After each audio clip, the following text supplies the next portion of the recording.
Hello students, आज हम लोग करने जा रहे हैं फिजिक्स का आईआईटी 2024 के पेपर को। सबसे पहला क्वेश्चन हमें दिया हुआ है, on a circular track two cyclist Abhijit and Vani start moving in opposite direction. Abhijit is basically following a constant speed, let's say omega. Vani has started with a constant acceleration from speed 0. इसे हम लोग alpha ले लेते हैं। ये लोग एक point पर आकर मिलते हैं जहां पर अभिजीत और वानी की स्पीड इक्वल है बेसिकली। तो हमें बताना है कि इन्होंने कितना डिस्टेंस कवर किया है एक दूसरे के कंपैरिजन में। सबसे पहले इक्वेशन हम लोग लिखेंगे omega t plus half alpha t square is equal to 2 pi, क्योंकि इन्होंने पूरा सर्कल कवर किया है। और एक और चीज है कि omega is equal to alpha t, क्योंकि इसकी जो एक्सेलरेशन है वहां पर उसे पहुंचाने में अल्फा टी स्पीड देगी। ठीक है, बेसिकली इसको हम लोग यहाँ रिप्लेस कर देते हैं, आ जाएगा omega t plus half omega t is equal to 2 pi. यहां से ओमेगा टी की वैल्यू आ गई 4 पाई/3, तो basically half alpha t square की वैल्यू आ जाएगी 2 पाई/3। वानी ने जो स्पीड का अभिजीत ने जो स्पीड कवर की है वो 2 टाइम्स है वानी की। ऑप्शन ए यहाँ पर सही हो जाएगा। फाइन, नेक्स्ट क्वेश्चन में हमें दिया है consider simple pendulum undergoing SHM with time period t fixed amplitude theta naught of angular oscillation. Its angular momentum about point of suspension exhibits an oscillatory behavior with amplitude a, which of the following relation between a and d is correct. Fine, आपको एक SHM के बारे में दिया हुआ है और उसके रिलेशन में एंगुलर मोमेंटम को यूज करके निकालना है। अच्छा क्वेश्चन है, एक तरह से मैकेनिक्स का यूज है थोड़ा अच्छे से। फाइन, हम लोग इसके लेंथ को एल ले सकते हैं। ये पेंडुलम यहाँ से यहाँ जा रहा है जिसकी एम्पलीट्यूड थीटा नॉट है। बेसिकली ये जो होगा इतना लेंथ हो जाएगा एल कॉस थीटा नॉट, और ये जो हाइट हो जाएगी वो L into 1 minus cos theta not हो जाएगी। फाइन, ये इसकी हाइट है बेसिकली। अब हमें क्या पता है कि m half m v square जो होगा वो बेसिकली ये एम जी एच होगा। और एक और चीज, ठीक है, पहले ये निकालते हैं। Basically v square is equal to 2g L 1 minus cos theta naught. Fine, यहां से ये रूट आ गया इधर। दूसरी चीज हमें क्या दी हुई है कि एंगुलर मोमेंटम जो होगा वो क्या होगा एम वी एल, ठीक है, क्योंकि ये परपेंडिकुलर डिस्टेंस है वहां से और आपको इसके रिस्पेक्ट में निकालना है। ये क्या हो जाएगा m root 2g 1 minus cos theta naught into L to the power 3/2। Fine, एक एल यहां से और एक एल टू द पावर 1/2 यहां से। ठीक है, अगली चीज जो आप देखोगे वो ये है कि टाइम पीरियड जो होता है वो होता है 2 pi root under l by g. तो basically t is proportional to l to the power 1/2। यहां से इसको यहां डाल दो, तो बेसिकली जो इसका एंगुलर मोमेंटम है वो प्रोपोर्शनल हो जाएगा टी टू द पावर 3 के, क्योंकि L to the power 1/2 is proportional to t. Fine, इससे आपका आंसर आ गया ए। नेक्स्ट क्वेश्चन क्या है, inextensible rod negligible mass passes over rim. और बेसिकली डायग्राम में आपको सारी चीजें दी हुई है। नो स्लिपिंग हो रहा है कॉर्ड पे डिस्क का। हम लोग को एंगुलर एक्सेलरेशन निकालना है। ठीक है, एकदम फ्री बॉडी डायग्राम का क्वेश्चन है। सारी चीज एकदम बेसिक से करते हैं। हम लोग पहले इस ब्लॉक का बनाए अगर, तो m/2 है इस पे, नीचे इस पे लग रहा है mg/2, ऊपर इस पे लेट्स से लग रहा है t1। यहाँ हम लोग इस पार्ट ऑफ कॉर्ड को t1 ले लेते हैं, इसको t2 ले लेते हैं, वो हम लोग देखेंगे क्या है क्या। ठीक है, और इसकी एक्सेलरेशन ऊपर की तरफ मान लेते हैं a। इसका हम लोग ले अगर, तो बेसिकली ब्लॉक है m, नीचे लग रहा है mg, ऊपर लग रहा है t2, और इसमें नीचे की तरफ एक्सेलरेशन मान लेते हैं a। अब हम लोग डिस्क की लेते हैं, तो यहाँ पर है t1, यहाँ पर है t2। ये डिस्क का i जो है वो बेसिकली mr²/2 है, और इसमें let's say angular acceleration alpha लग रहा है। फाइन, इतना इंफॉर्मेशन काफी है हम लोग के लिए। सबसे पहले इसका लिखते हैं हम लोग, तो आएगा t1 minus mg/2 is equal to m/2a। इसका आएगा mg minus t2 is equal to ma। इसका आएगा t2 minus t1 into r is equal to mr²/2 into alpha. Alpha को हम लोग a/r लिख सकते हैं इस केस में। फाइन, तो यहां से क्या आया r² कट गया। ठीक है, अब हम लोग क्या करते हैं, तीनों इक्वेशंस को ऐड कर देते हैं बेसिकली। फाइन, देखो यहाँ पे t1 है, यहाँ -t1 है, इधर -t2 है, ये कट जाएगा। तो बेसिकली हमें मिला क्या, mg/2 इज इक्वल टू यहाँ ma/2 plus ma/2 is equal to 2ma। Fine, mm यहां से कट गया, इससे क्या मिला हमें, a is equal to g/4। Okay, एक और चीज क्या है, alpha was a by r, fine, तो ये आ गया alpha is equal to g by 4r, ये आपका आंसर हो जाएगा ऑप्शन ए जो यहाँ पर है। ठीक है, next question, solid blob of material having density twice as that of water is suspended with a massless inextensible string of length L. The whole setup is placed inside a water-filled tank. The bob is imparted a horizontal velocity v0 at lowest point A with the other end of string fixed so that bob completes a semicircular trajectory in the vertical plane. ठीक है ठीक है ठीक है, basically vertical circular motion का question है और आपको फ्लूइड के अंदर डाल दिया। अगेन थोड़ा सा मैकेनिक्स मिक्स किया, लेकिन क्या ज्यादा कुछ है नहीं इसमें। देखो बॉल पे फोर्सेस क्या लग रही होंगी, नीचे इसका mg लग रहा होगा, ऊपर इस पे रो वाटर vg लग रहा होगा। आपको दिया हुआ है कि डेंसिटी इसकी ट्वाइस है वाटर से, मतलब वाटर की डेंसिटी इससे हाफ है, तो this is basically m/2g। Fine, अब देखो ये बॉल पूरे मोशन के दौरान वाटर के अंदर ही है, तो हम लोग इस g को बेसिकली एक g इफेक्टिव से रिप्लेस कर सकते हैं। ये g इफेक्टिव बेसिकली g/2 हो जाएगा। फाइन, तो हम लोग के केस में यहाँ पर हम लोग बस g इफेक्टिव को g/2 ले लेते हैं, क्योंकि इस पर हाफ ऑफ द फोर्स ऊपर लग जा रहा है इसके ग्रेविटी के, और उसके कारण इसका जो ग्रेविटी हो रहा है उसको जो फील कर रहा है ग्रेविटी वो हाफ ही है बेसिकली। ठीक है, इसके बाद ये क्वेश्चन एकदम नॉर्मल वर्टिकल सर्कुलर मोशन का क्वेश्चन बन जाता है। अब देखो आपको लिख रहा है यहाँ पर इसमें टेंशन 0 है, यानी स्लैक हो गया है। बेसिकली वहां पर mv top square by r ले लेते हैं हम लोग, या एल ही लो, चलो ये इसमें दिया हुआ है एल, तो हम लोग एल ही ले रहे हैं, by L is equal to इसकी जो नीचे फोर्स लग रही होगी m into g effective. Fine, इसमें नीचे लग रही होगी एम जी इफेक्टिव, ऊपर की तरफ हम लोग मान सकते हैं m v top square by L लग रहा होगा, और इसीलिए इसमें टेंशन जो है वो 0 हो गई है, टेंशन की जरूरत नहीं है, तो रोप स्लैक हो गया है बेसिकली। ठीक है, इससे हमें क्या मिलेगा, v top square is equal to L g effective. दूसरी चीज हमारे पास यहाँ क्या दी हुई है, half m v naught square is equal to half m v top square plus m g into 2l, ये पोटेंशियल एनर्जी जो गेन किया है यहाँ पर। ठीक है, यहाँ पे भी जी इफेक्टिव है बेसिकली। अब इसको हम लोग लिख देते हैं, क्या आ रहा है देखो, पहले तो एम कैंसिल कर दो, वी टॉप स्क्वायर को हम लोग एल इंटू जी इफेक्टिव लिखते हैं। ठीक है, जी इफेक्टिव इंटू एल लिख देते हैं। ठीक है, अब इस 2 को उधर ले जाओ, ये 2 यहाँ कैंसिल हो गया, इंटू 2 हो गया। बेसिकली वी नॉट स्क्वायर आ रहा है g effective l plus 2g effective l, यानी sorry 2g effective l into 2, basically 5g effective l. ठीक है, इससे देखो क्या आया, v की वैल्यू आ गई root under 5g effective L. अब देखो g इफेक्टिव को हम लोग g/2 लेके चले थे शुरू से ही, ये हो गया 5g/2 एल, ये हमारा आंसर हो जाएगा यहाँ पर ऑप्शन ए जो यहाँ दिया हुआ है। नेक्स्ट क्वेश्चन हमसे पूछा है, consider solid sphere of radius r floating in a pond with half of the sphere submerged. The sphere is pushed vertically downward at the topmost point and released such that it executes a simple harmonic motion. Acceleration due to gravity is g. What is the time period of oscillation? ठीक है, बहुत कुछ tough question नहीं है, आपसे basically fluid और SHM का mixture पूछा है। ऐसा क्वेश्चन हमने सिलेंडर के केस में देखा होगा, जहां लेंथ एल के साथ थोड़ा डेल्टा एक्स होता है। यहाँ कुछ नहीं करना, बस एक स्फीयर दिया हुआ है इंस्टेड ऑफ सिलेंडर। ठीक है, सबसे पहली चीज half of the sphere submerged है, तो बेसिकली इस पे नीचे फोर्स लग रहा होगा रो ऑफ स्फीयर Vg, जो इसकी ग्रेविटी के कारण फोर्स है, और ऊपर लग रहा होगा रो ऑफ लिक्विड V/2g। इन दोनों को इक्वेट करोगे Vg कट जाएगा, rho s is basically rho L/2। Fine, अब देखो क्या लग रहा है इसमें, इसे मान लो हमने डेल्टा एक्स डिस्प्लेस किया।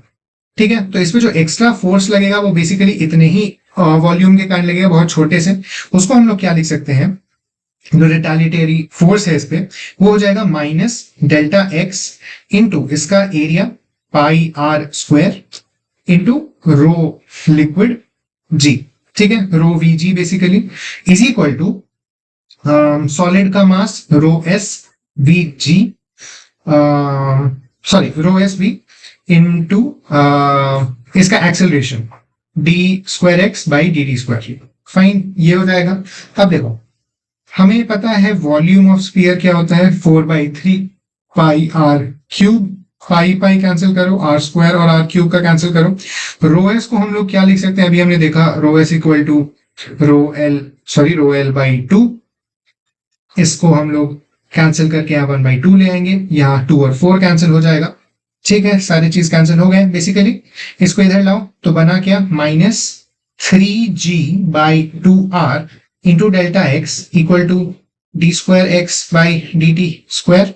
ये सिंपल एसएचएम का जो होता है इक्वेशन वो है जहां पर ये ओमेगा की वैल्यू ले लेगा। फाइन, अब टाइम पीरियड क्या होता है 2 पाई/ओमेगा। ये ओमेगा यहाँ ये ओमेगा स्क्वायर है बेसिकली एसएचएम का जो बेसिक इक्वेशन होता है। यहाँ पर ये 2 पाई/ओमेगा की वैल्यू ले लेगा जो कि होगा 2 पाई√अंडर 2r/3g। ठीक है, ऑप्शन ए यहाँ पर सही हो गया। फाइन, नेक्स्ट क्वेश्चन हम लोग बढ़ते हैं। 1 mole of ideal gas volume V, temperature T, allowed to expand adiabatically with volume to volume 2V while doing no external work. The universal gas constant is R. What is the pressure of the gas after expansion? मजेदार चीज देखो यहाँ पर क्या है, adiabatic process है यानी Q 0 है। एडिशनली वर्क डन भी 0 है, इसके कारण लिख देते हैं हम लोग वर्क डन भी 0 है, तो डेल्टा U जो होगा इस गैस का वो 0 हो जाएगा, जिसके कारण जो टेम्परेचर है वो चेंज नहीं कर रहा है बेसिकली। ठीक है, तो देखो नए केस में होगा क्या, हमें पता है PV is equal to nRT होता है, हमें पता है n यहाँ पर 1 है तो P इंटू 2V जो इसका वॉल्यूम है बेसिकली इक्वल टू nRT, क्योंकि टेम्परेचर चेंज नहीं हो रहा है इनिशियल प्रोसेस से, ना वर्क हुआ है ना हीट एक्सचेंज हुआ है, ये 2V नीचे आ जाएगा, बेसिकली RT/2V इसका आंसर हो जाएगा। फाइन, सिंपल सा क्वेश्चन था बेसिकली, मतलब भाई कैच पकड़ना है कि ना वर्क हो रहा है ना हीट दिया जा रहा है, तो कहां से ही टेम्परेचर चेंज हो सकता है उसका। Fine, consider the motion of particle along the x-axis. The position of the particle varies with time like this, where omega is a constant. What is the time period? Fine, इसको हम लोग लिखते हैं x of t plus t should be equal to xt, तभी जाकर ये t मतलब capital T time period कहलाएगा। ये क्या हो जाएगा, sine square omega t plus T omega, ठीक है, सही है, हाँ, into cos square omega t plus omega. Fine, तो देखो अब हम लोग जानते हैं कि जो साइन होता है बेसिकली कॉस क्यूब है, यहाँ साइन कब कब रिपीट करेगा, वो हर 2 पाई पर रिपीट करता है, लेकिन क्योंकि यहाँ पर स्क्वायर है तो बेसिकली हर पाई पर रिपीट कर जाएगा, इसीलिए इसकी जब आप देखोगे तो ये जो टाइम पीरियड टी ओमेगा आना चाहिए वो पाई होगा, तो basically t is equal to पाई/ओमेगा। हाउएवर कॉस क्योंकि यहाँ क्यूब में है तो अगर हम लोग पाई से रिपीटेशन करने लगे तो वहां पर उसकी साइन चेंज होती रहेगी और हमें सेम एक्स नहीं मिलेगा, इसीलिए यहाँ पर इसका टाइम पीरियड बेसिकली मतलब हाँ टाइम पीरियड बेसिकली 2 पाई/ओमेगा होगा, इसीलिए इन दोनों का जो एलसीएम होगा हमें वो लेना होगा। बेसिकली ऑप्शन ए यहाँ सही हो जाएगा क्योंकि हमें दोनों को कंसिडरेशन में लेना है, एक स्क्वायर है और दूसरा क्यूब है, तो हमें दोनों को कंसिडरेशन में लेना होगा ताकि सेम साइन भी आए।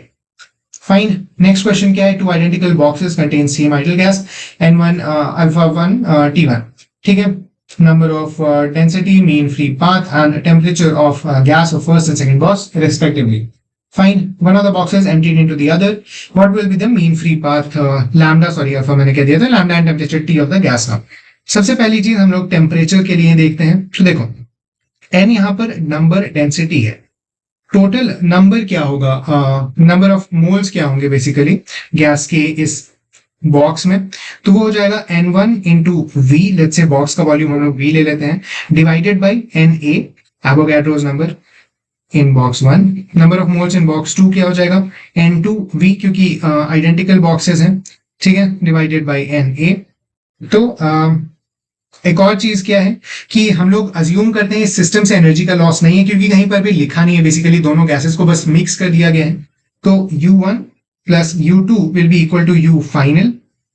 अब हमें क्या पता है, जो ये इंटरनल एनर्जी का फॉर्मूला होता है that is basically N1 FR T1 by 2 plus N2 FR T1 by T2 है इस बॉक्स का temperature by 2 is equal to total जो फाइनल N है FR T बाई 2। फाइन, ये हमारे इंटरनल एनर्जी का फॉर्मूला हो जाएगा। अब देखो फाइनल M जो है, नंबर ऑफ मोल जो फाइनल वाले बॉक्स में है, that is basically equal to N1 plus N2। Okay, RT है यहाँ पर, इसका R काट दो दोनों तरफ, 2 नीचे से काट दो, F काट दो दोनों तरफ, हमें मिला क्या N1 T1 plus N2 T2 is equal to N T जहां पर n है n1 प्लस n2, ये n यहाँ नीचे आ जाएगा, बेसिकली n1 प्लस n2। अब देखो ये जो n1 n2 थे वो नंबर ऑफ मोल्स थे यहाँ पर, इसमें हम लोग ये वाला वैल्यू रिप्लेस कर देंगे, v कट जाएगा ऊपर और नीचे, na कट जाएगा ऊपर और नीचे, तो this can be directly written as n1 t1 plus n2 t2 by n1 plus n2। हमने क्या किया एक बार फिर से देख लो, हमें पता है इंटरनल एनर्जी का फॉर्मूला होता है नंबर ऑफ मोल्स FRT उस बॉक्स का डिवाइडेड बाई 2।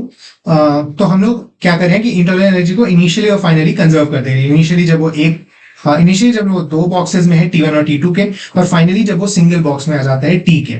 ठीक है, नंबर ऑफ मोल्स क्योंकि दोनों गैसेस बस मिक्स हो रहे हैं, कहीं भी लॉस नहीं हो रहा है, तो नंबर ऑफ मोल्स फिक्स रहेंगे, n1 प्लस n2 ही रहेंगे। नंबर ऑफ मोल्स के लिए हमने नंबर डेंसिटी को वॉल्यूम से मल्टीप्लाई किया तो हमें नंबर्स मिले, और मोल्स के लिए हमने उसे एवोगाड्रो नंबर से डिवाइड कर दिया। फाइन, अब हम लोग इसको यहाँ पर बिठा देंगे इस वाली इक्वेशन में, तो हमें क्या मिलेगा n1 t1 plus n2 t2 by n1 plus n2, जो हमारा ये वाले टेम्परेचर्स हैं। अब हमें बेसिकली लैम्डा निकालना है। तो देखो लैम्डा का अगर आपको फॉर्मूला याद होगा, जो कि मुझे थोड़ा देखना पड़ा अभी, बेसिकली लैम्डा का फॉर्मूला होता है RT by √2 pi d square NaP। ठीक है, ये फॉर्मूला मुझे मेरे टाइम पर याद है, थर्मोडायनेमिक्स दोनों में आता है ये, फिजिक्स और केमिस्ट्री दोनों के, तो एक अच्छी आदत हो सकती है आप इसे याद अगर कर लोगे तो। ठीक है, अब देखो RT बाई P को हम लोग क्या लिख सकते हैं, V बाई N बेसिकली। क्यों, तो देखो PV is equal to NRT है, तो अगर हम लोग N को यहाँ ले लें और P को यहाँ ले लें तो बेसिकली ये चीज यही हो रहा है, रिप्लेस कर दिया है हमने। ठीक है, मैं थोड़ा पीछे आ जा रहा हूँ। हाँ, हमने इस RT बाई P को हटा के V बाई N कर दिया। अब हम लोग क्या देखते हैं, लैम्डा 1, इस पूरे चीज को हम लोग एक K मान लेते हैं constant. Lambda 1 is basically V by N1, lambda 2 is V by N2 and lambda final is V by N1 plus N2, क्योंकि दोनों के दोनों के जो एटम्स हैं वो दोनों हम लोग मिक्स कर दे रहे हैं एक ही बॉक्स के अंदर, तो उसका वॉल्यूम सेम रह रहा है। मजेदार चीज अब देखो क्या है, 1 बाई लैम्डा फाइनल जो हो रहा है that is equal to 1 by lambda 1 plus 1 by lambda 2, क्योंकि 1 बाई लेंगे तो नीचे कॉमन डिनोमिनेटर में V रहेगा, ऊपर N1 और N2 आ जाएंगे जो ऐड हो जाएंगे। ठीक है, इससे हमें क्या मिला, lambda final equal to lambda 1 lambda 2 by lambda 1 plus lambda 2। Okay, इसका ऑप्शन ए हो जाएगा। नेक्स्ट क्वेश्चन में हमें दिया हुआ है, consider 2 point charges Q and 2Q fixed at xy plane। इस पॉइंट पर another point charge minus Q having mass m is released from rest। ठीक है, as shown in the figure, permittivity of free space is this, what is the acceleration of charge minus Q at the time of release। बहुत ही basic सा question है, अगर आपने पहला chapter ही किया होगा मोशन का तभी आपको पता होना चाहिए, थोड़ा सा इलेक्ट्रोस्टैटिक्स भी लगेगा। बेसिकली यहाँ पे हम लोग मान लो F1 लगा रहे हैं, यहाँ पे हमें F2 लग रहा है, हमें इन दोनों का वेक्टर सम बताना होगा। सबसे पहले अगर हम लोग मॉड वैल्यू F1 की देखें तो क्या आएगा, K Q1 Q2 by R square. देखो ये डिस्टेंस क्या है, ये L बाई 2 है, ये √3L बाई 2 है, तो बेसिकली ये L हो जाएगा बाई R स्क्वायर।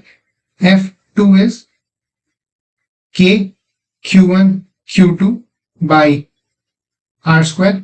फाइन, अब देखो हमें F1 का अगर यूनिट वेक्टर देखना हो तो क्या होगा, इस पर फोर्स लग रहा है किस डायरेक्शन में, minus I by 2 minus √3J by 2।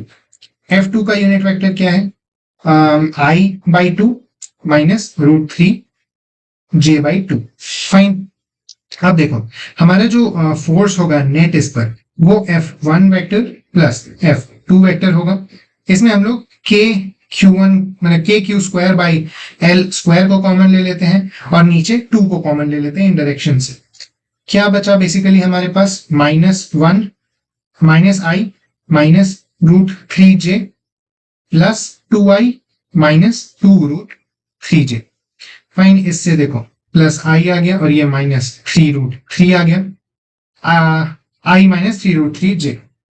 KQ square by L square into 2 से K को हम लोग खोल देते हैं, 1/4 pi epsilon not Q square by L square into 2, ये हमारा बाई 8 हो गया है नीचे, और डायरेक्शन याद रखना I plus I minus 3√3J आ रहा है। ये कौन सा ऑप्शन है, तो ऑफ कोर्स ऑप्शन ए यहाँ पर सही हो जाएगा। आपको बस डायरेक्शन निकालना था, अगर आप डायरेक्शन निकाल कर देखते तो वो भी सही हो जाता। फाइन, नेक्स्ट क्वेश्चन क्या है, conducting wire carrying CD current I shaped as shown in the figure below। All connected straight segments meet at right angles. What is the magnetic moment of the current loop? ठीक है, हमें पता है यहाँ पर अगर दो वायर्स हम लोग जोड़ दें, एक जो इस लूप को कंप्लीट करिए, एक जो इस लूप को कंप्लीट करिए, इससे जो होगा वो हम लोग राइट हैंड रूल से अगर निकालें तो ऊपर होगा, इससे जो होगा वो इधर होगा, यानी के के डायरेक्शन में, ये होगा जे के डायरेक्शन में। बेसिकली ये आई इंटू एरिया है, एरिया दोनों केस में ए बी है, एक बार जे एक बार के, सिंपल सा क्वेश्चन है, ऑप्शन ए यहाँ पर सही हो जाएगा। Fine. Next question. Consider circuit shown in the figure. Capacitor C1, C2 have this. Switch can connect point X to Y. Initially, XY is connected until the capacitor is fully charged. Then the switch XZ and final charges C1, C2 are Q1, Q2 respectively. What is the ratio of Q2 by Q1 plus K2? ठीक है, कुछ ज्यादा difficult question नहीं है। पहले में बस एक बैटरी लगी हुई है, यहाँ पर एक कैपेसिटर है जिसका नाम C1 है। लेट्स से इस पर चार्ज Q आ गया है, इधर प्लस इधर माइनस। दूसरे केस में दो कैपेसिटर्स हैं बस एक दूसरे से जुड़े हुए, ये C1 है, ये C2 है, इस पर Q1 माइनस Q1, इस पर Q2 माइनस Q2 है। अब देखो हम लोग बहुत ही सिंपल से, इसमें ज्यादा माथापच्ची किए बिना कि पहले चार्ज था बाद में अनचार्ज था, बस इस सर्किट को देखते हैं। इसमें किरचॉफ्स का अगर वोल्टेज लॉ लगाओगे, यहां से शुरू करते हैं हम लोग। पहले क्या आया, Q1 बाई C1, इधर माइनस है, minus Q2 by C2 is equal to 0, क्योंकि यहाँ पर क्लोज्ड सर्किट है बेसिकली। इससे हमारा क्या आया, Q1 by Q2 is equal to C1 by C2। This is basically 2 by 8, 1 by 4। ठीक है, तो basically Q2 is 4 times Q1। ये चीज बस इस इक्वेशन में बैठा दो, 4 times Q1 by 4 plus 1, 5 times Q1, ये 4 बाई 5 के बराबर है। ऑप्शन है यहाँ पर सही हो जाएगा, ज्यादा कुछ इसमें था नहीं, इजी क्वेश्चन था। फाइन, नेक्स्ट क्वेश्चन है atomic masses of 2 oxygen isotopes this. बहुत ही कैलकुलेटिव क्वेश्चन है, मैं कैलकुलेटर देखता हूँ अगर है मेरे पास सामने में तो। फाइन, ठीक है, मैं बस वो मेरा फोन है। हाँ, तो हम लोग को बस क्या करना है, देखो बेसिकली जो डेल्टा मास होगा उसको हम लोग जब सी स्क्वायर से मल्टीप्लाई करते हैं तो जो हमें मिलता है वो डिफरेंस ऑफ एनर्जीज होते हैं। हमें पता है एमसी स्क्वायर के बराबर होती है एनर्जी। पहले केस में देखो क्या है, पहले दूसरे का हटाओ, हम लोग सीधे delta m of 18 minus delta m of 16 निकालते हैं, जो इन दोनों के बीच की एनर्जीज को निकालने में हेल्प करेगा हमें। 18 के लिए क्या है, देखो सबसे पहले 10 न्यूट्रॉन्स है इसमें, न्यूट्रॉन का मास है 1.00866 U प्लस 8 इंटू जो इसमें प्रोटॉन्स है, प्रोटॉन का मास है 1.00727, ये माइनस इसमें 8 न्यूट्रॉन्स और 8 सॉरी माइनस इसमें करना था, ये वाला मास जो इसका दिया हुआ है 18 का 17.99916। बेसिकली इसका जो थ्योरेटिकल मास आ रहा है वो नंबर ऑफ प्रोटॉन्स के मास और नंबर ऑफ न्यूट्रॉन्स के मास का सम के बराबर होगा। उसमें से हम लोग इसके गिवन मास को सब्ट्रैक्ट किए तो हमें डेल्टा एम 18 मिला सबसे पहले। फिर हम लोग सेम काम कर रहे हैं एम 16 के लिए, प्लस 8 इंटू 1.00727 माइनस 15.99491। ठीक है, ये हमें दे देगा डेल्टा एम। इसको अगर हम लोग कैलकुलेटर पे बैठा कर देंगे, देखो हाँ, तो हमें आंसर क्या मिलेगा, 10 इंटू 1.00866 प्लस 8 इंटू 1.00727, ठीक है, माइनस 17.99916, ये बेसिकली 0.1456 आ रहा है ये वाली वैल्यू। दूसरी वाली क्या है, plus sorry minus 8 into 1.00866 minus 8 into 1.00727 plus 15.99491, yes 0.1307 आ रहा है आपका वैल्यू। कैलकुलेटर पे अगर आपको बिठाने आता होगा वैल्यू तो ये बहुत ही सिंपल सा क्वेश्चन था, बेसिकली डेसिमल प्लेसेस आपको काफी सारे टाइप करने थे, उसके अलावा कुछ था नहीं इस क्वेश्चन में। Next, refractive indices n of 2 transparent slabs, okay fix third transparent medium of refractive index this. Normal सा ऑप्टिक्स का क्वेश्चन है, बहुत ज्यादा कुछ लेंस का लंफन नहीं है, सिंपल। देखो सबसे पहले यहाँ रेयर से डेंसर जा रहा है तो एक क्लोजर आएगा थोड़ा सा। नेक्स्ट में यहाँ पे एक हम लोग बना ही देते हैं, डेंसर टू रेयर जा रहा है तो फार्दर जाएगा, और फिर से डेंसर टू रेयरर जा रहा है, तो फार्दर ये निकल रहा है यहाँ से। ठीक है, डेंसर टू रेयरर ही था ना, ये वाला देखना पड़ेगा शायद। हाँ सॉरी, ये वाला is basically rarer to denser, तो ये फिर से अवे जाएगा। हम लोग देखो ये 45 है, इसको θ1 लेते हैं, इसको θ2 लेते हैं, ये फिर से 45 ही है। स्नेल्स लॉ बहुत ही सिंपल सा हम लोग लगाएंगे, √2 sin 45 जो कि 1 के बराबर है, equal to 2 sin θ1 equal to 2/√3 sin θ2। इसे हमारा देखो sin θ1 आ गया 1/2 यानी θ1 इज π/6, sin θ2 आ गया √3/2 यानी θ2 इज π/3। फाइन, बहुत ही कुछ था नहीं इसमें। अब देखो हम लोग इस दो ट्राइंगल को बाहर निकालते हैं। सबसे इन तीन ट्राइंगल्स पे बेसिकली हमारा फोकस होगा, ज्यादा कुछ है, बस ट्राइंगल्स का क्वेश्चन है ये। पहला वाला देखो, ये है हाँ, ये है θ1, ये है 1 सेंटीमीटर। ये क्या हो जाएगा, tan of θ1 is equal to, let's say this is x by 1, यहां से x क्या आया 1/√3, तो दिस पोर्शन इज बेसिकली 1/√3। अब देखो इसको अगर हम लोग t मान ले तो यहां से क्या आएगा t θ2, this is basically t√3, ये है t√3 ये वाला पोर्शन।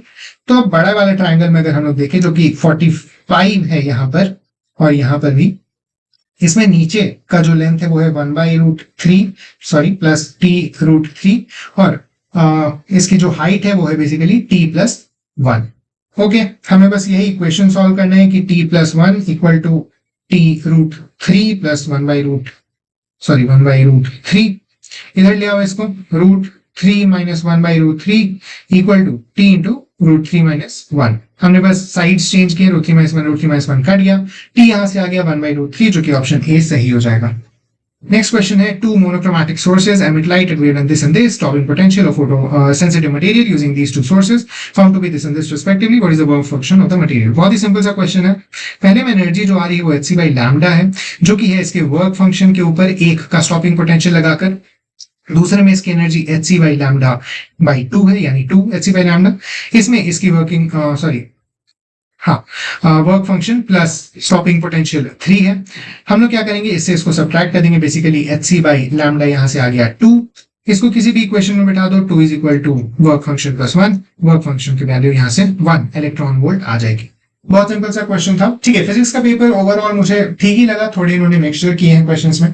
अगर आपने ठीक ठाक पढ़ के गई होगी फॉर्मूला वगैरह तो बहुत ज्यादा टेंशन की बात नहीं थी। और बस थैंक यू।